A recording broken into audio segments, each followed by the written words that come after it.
Welcome, traveler of time. Tonight, let's journey far beyond the present world, into the quiet shadows of ancient history, where empires rose and laws were written in stone. In this episode, we'll explore the stories of 6 ancient punishments, not to frighten, but to understand how humanity once sought balance, justice, and meaning in a world without mercy. So, find a comfortable place, take a slow breath, and let the echoes of the past guide you into calm reflection. If you enjoy peaceful stories like this, remember to like the video, subscribe to the channel, and turn on the little bell so you won't miss the next quiet journey through time. Now, let's begin. I want to take you back almost 4,000 years to the valley of the Euphrates River, where the sun rose over walls of baked clay and the sound of traders filled the air. This was Babylon, one of humanity's earliest centers of power, order, and written law.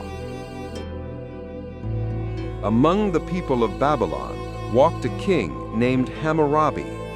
He was not only a ruler, but a visionary, seeking to bring justice to a world ruled by chaos and revenge. Before his time, disputes were settled by blood feuds. If a man's ox trampled a neighbor's crop, the families might fight until one line was gone. Hammurabi saw this endless cycle and dreamed of something different. A set of rules carved in stone, clear and unchanging.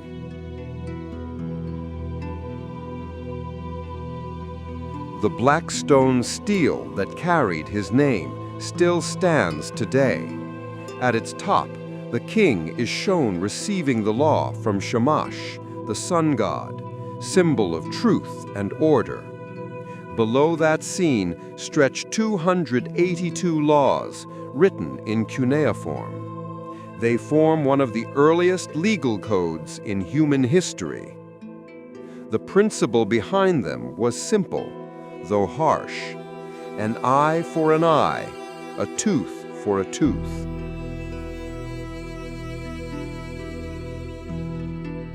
To modern ears, it sounds cruel, but for the people of Babylon, it was revolutionary. It limited vengeance. It meant that punishment should fit the harm done, and no more. If a builder's house collapsed and killed the owner's son, the builder's own son would be taken. If a merchant cheated, he was forced to repay multiple times what he had stolen. It was, in its way, a society learning to measure justice, not unleash rage. When I imagine the people who lived under those laws, I don't see a land of brutality. I see a civilization trying to tame the wildness of human passion with reason and boundaries. The law of Hammurabi reminds us that civilization began not with mercy, but with the attempt to define fairness, even through pain. Now we travel west to the timeless banks of the Nile. Here, Egypt rose from the desert like a dream, temples aligned with the stars, pyramids reaching toward eternity, and a people who believed that every breath echoed the balance of the cosmos. The Egyptians called this balance Ma'at, the harmony between order and chaos, truth and deceit. To disturb Ma'at was not just to break a law, it was to wound the universe itself. Punishment in Egypt, therefore, was sacred. It was not only to deter wrongdoing, but to restore harmony between human actions and the divine plan. When an official accepted a bribe or a worker stole from the temple, it was said that his ka, his spiritual essence, had fallen into disorder. The penalty was designed to cleanse that impurity. Records from temple walls tell us of trials before the priests of Ma'at, where the accused stood not only before men, but before the gods. Often, the punishment was symbolic: removal from one's post, banishment, or enforced labor for the temples. In rare and serious cases, the sentence touched the body, but even then, the aim was purification, not cruelty. Pharaohs ruled as gods, yet they too were bound by this order. In one tale, a ruler is said to have pardoned a thief who confessed with humility, believing that truth itself restored balance more than retribution could. Egypt's justice was slow, deliberate, and quiet, as if every decision had to echo into eternity. To an Egyptian, the worst punishment was not pain, but being erased, having one's name chipped away from a tomb, one's memory banished from the afterlife. In their eyes, that was true death, the death of the soul's story. And so Egypt teaches us that punishment need not always destroy. Sometimes it serves to remind, to restore, and to preserve the invisible threads that hold the world together. Let us move east again into the rugged lands of Mesopotamia, where empires rose and fell like tides. The Assyrians, fierce warriors from the north, built one of the most disciplined and feared empires of the ancient world. Their capital, Nineveh, stood proud beside the Tigris, guarded by winged lions carved in stone. To rule so vast a land, they believed, one needed both strength and spectacle. Assyrian kings kept order through public justice, ceremonies that reminded citizens and enemies alike that disobedience had a price. Yet behind this severity lay a belief in stability, that fear could hold together what love and persuasion could not. The records we have, inscriptions on palace walls, describe justice as an act of kingship. To be merciful to rebels, they said, was to endanger thousands of loyal subjects. The ruler's duty was to protect order, even when it meant appearing ruthless. Later, the Persian Empire rose on similar ideals, but carried them with a different tone. Cyrus the Great, founder of Persia, became famous for his Charter of Rights, a cylinder that declared freedom of worship and protection of conquered peoples. Still, the Persians believed that justice was the guardian of truth, and truth was sacred. In Zoroastrian thought, every lie was a wound to the world's light, and punishment was a tool to heal it. Among the Persians, discipline was a matter of honor. Soldiers who failed in duty were not humiliated in secret. They were judged before their peers so that others might learn the weight of responsibility. For them, shame was often a sharper correction than any physical pain. When I imagine these empires, I see two faces of power: Assyria's iron order and Persia's moral balance. Together, they shaped a legacy that would echo through later civilizations. The idea that punishment was not random vengeance, but the instrument of governance itself. In the clear light of the Mediterranean, human thought began to question itself. Here, in Greece and later in Rome, law became philosophy and punishment became theater, a public dialogue between crime, reason, and society.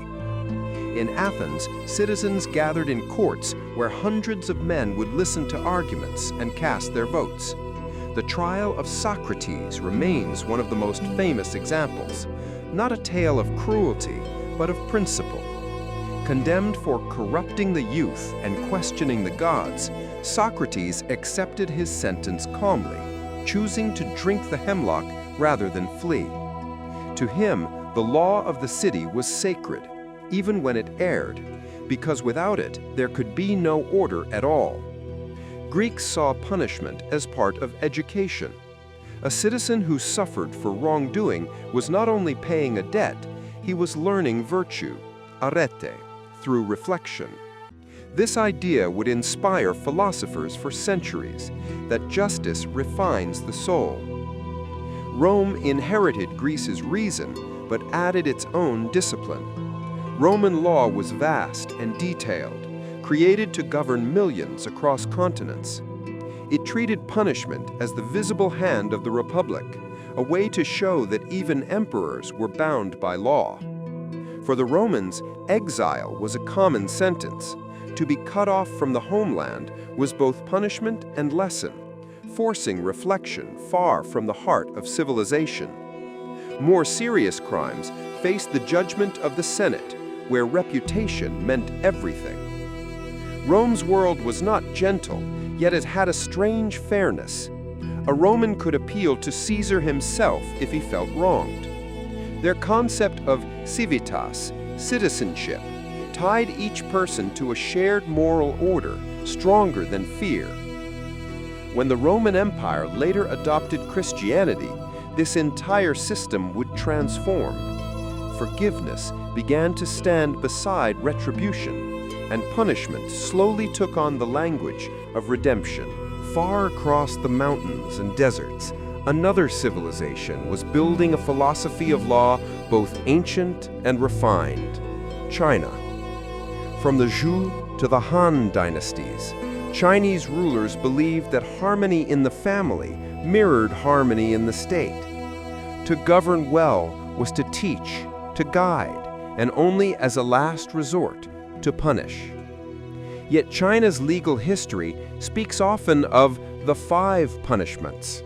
These were physical penalties, but more than that, they were symbols, expressions of hierarchy, shame, and the idea that order must be restored through correction.